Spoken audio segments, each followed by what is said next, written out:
Hey, Shalom. First and foremost, I want to give all praises, glory, and honor unto Yahweh, Bahasham, Yahweh Shai, Bahasham, Racha Kudash.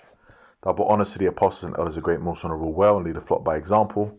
And Shalom to the elect out there, starting with 144,000. And, I saw this article. I wanted to quickly get into it, right, and the implications of it.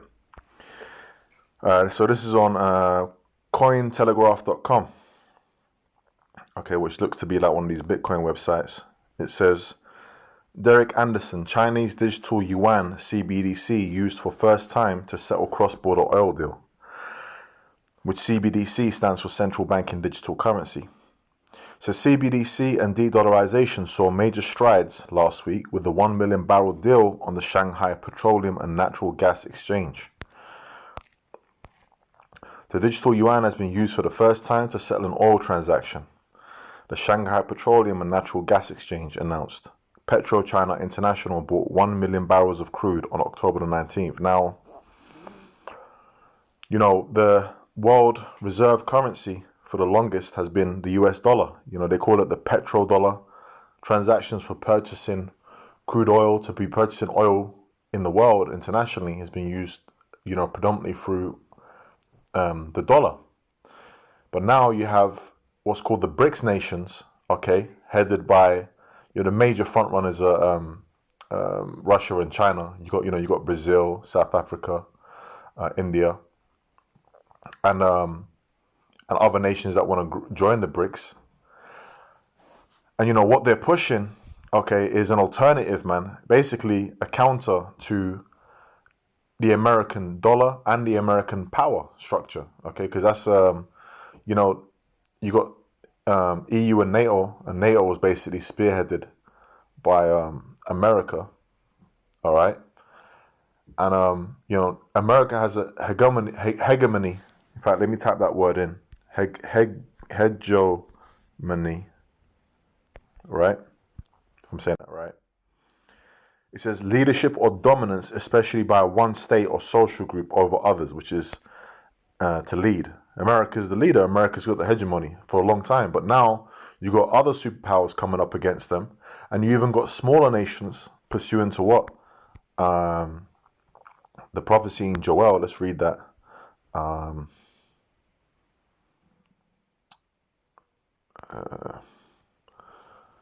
Verse 10. Joel chapter 3 verse 10. It says, let's see it from 9. This is the prophecy. You also got smaller nations that are lifting up the head and coming up against America and talking against it because, also they've got the same technology. Okay, so they could, mutually destroy themselves with the missiles. Okay, they've got the missile tech as well. So now they've got these weapons. They can actually, because no one can come up against America in World War II. All right, when they dropped that atom bomb on Japan, what could anyone have done? All right, but because you had the Manhattan Project and the build-up of that, which is all according to prophecy, the Lord is the one that's given that technology, okay? And we'll get all those precepts, okay? But now you've got these smaller nations, which also are backed and guarded by these bigger nations, such as Russia, China, okay, that are coming up against them. Now let's read it in Joel 3, verse 9. It says, proclaim ye this among the Gentiles, prepare war, wake up the mighty men. Let all the men of war draw near, let them come up. So what's happening, man? There's a mustering, there's a preparation, and there's also conflicts going on leading up to the missiles, which is the culmination of World War III. See, we're at the beginning stages, right? It says, beat your plowshares into swords and your pruning hooks into spears. Let the weak say, I am strong.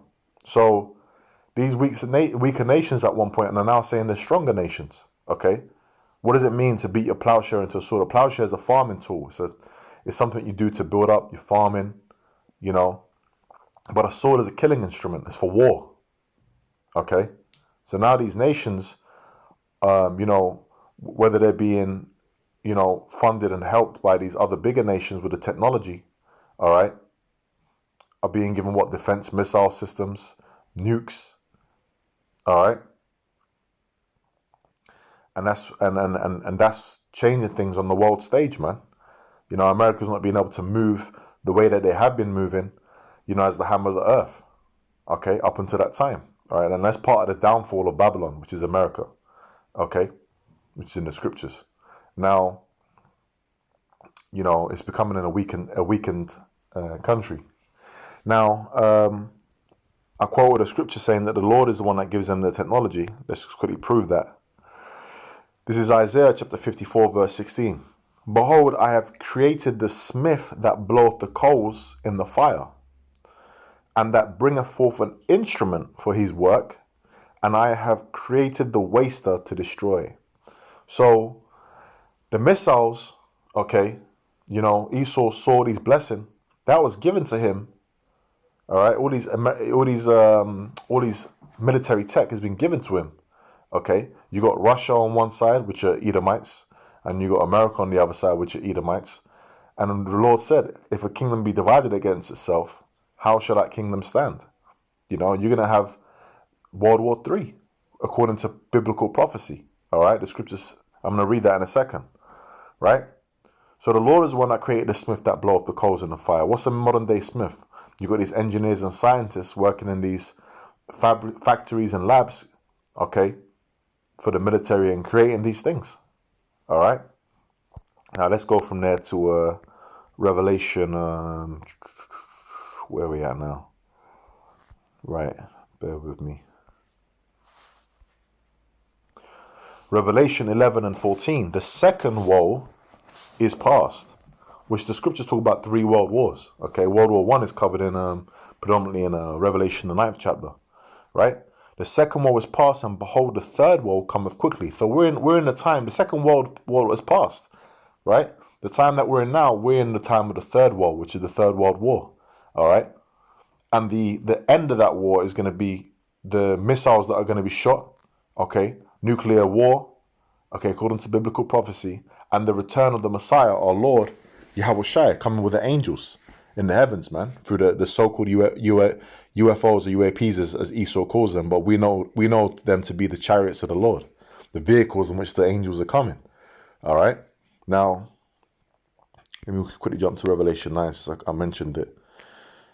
Revelation chapter 9, verse 12. One woe is past, and behold, there come 2 woes more hereafter. Because Revelation 9, it goes into what? When you read it, it does go into, at the start of it, all this is going into World War I. And it's saying, look, and behold, there come 2 woes more after, World War II and then World War III. After World War III, there's going to be no more war on the earth. Okay? There's finally going to be peace, because the Prince of Peace, which is Yahushua, that's one of his titles, is coming to bring peace on the earth, okay, by putting everything into order, man, all right?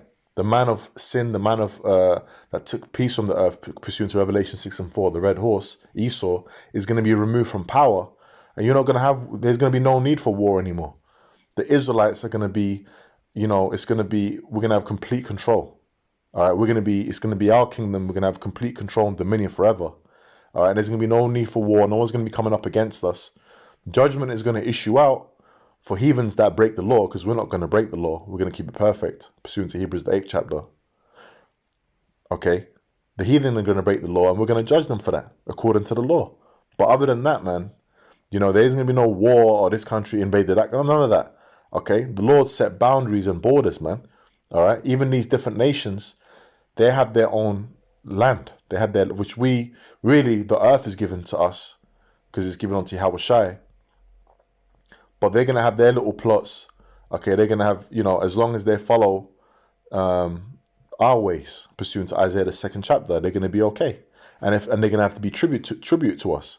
That's after they serve their hardcore punishment, man, which if you lead into slavery, you go into slavery. All right, that's in the scriptures. How do we know that? Revelation 13 and 10. He that leadeth into captivity shall go into captivity. He that killeth with the sword must be killed with the sword. Here is the patience and the faith of the saints. All right. So our people have gone into captivity under these different heathen nations all at one point, and they're going to have to pay for that. All right. And the different nations, hey, you got the enemies that I mentioned in Psalms 83, the enemies of the Lord, the enemies of the Lord's people. Okay. And you can go read that. And it starts with Edom. It mentions the Edomites, okay, with the number 1 enemy, all right, of the Lord the nation that Yahweh Shemel Shai hates, according to the scriptures. What's that? Malachi 1. And what's that? 2 or 1 and 3? Okay. Now, going back to the topic, right? So I kind of segued a bit. But this is a big step. This is a big step, okay, in these payments, because, okay, well, it even says, look, I'll read it. The transaction was a response to a call by the Shanghai Municipal Party Committee and municipal government to apply the Chinese central bank digital currency, also referred to as the ECNY, to international trade, the exchange said. It is another major step forward for the digital yuan, which is also another step forward, by the way, okay, to, right, this prophecy being fulfilled, which is the major prophecy we're waiting for to come to pass. Revelation 13 and 16. And we always talk, I just did a video on this. I mentioned this last video. I'm gonna keep mentioning it. Revelation 13 and 16. And he calls of all, both small and great, rich and poor, free and bond, to receive a mark in their right hand or in their foreheads. Now that mark there is talking about the microchip implant. Verse 17. And that no man might buy or sell save he that had the mark or the name of the beast or the number of his name. Because the currency that's going to be on the mark, your money, is going to be digital. It's not like you can't put a £10 note. You know, we've got a sterling here, £10 note. You can't put a £10 note, okay, into the chip, okay? It's got to be digital. It's got to be information. Just like it is in your phones, just like it is in your cards, okay? You got a connected bank account to that. Everything's got to be connected, okay? And these central banks, by the way, okay, are predominantly run by who? These international banking elite. They're called international bankers. Okay, I did a video on that just earlier, yesterday.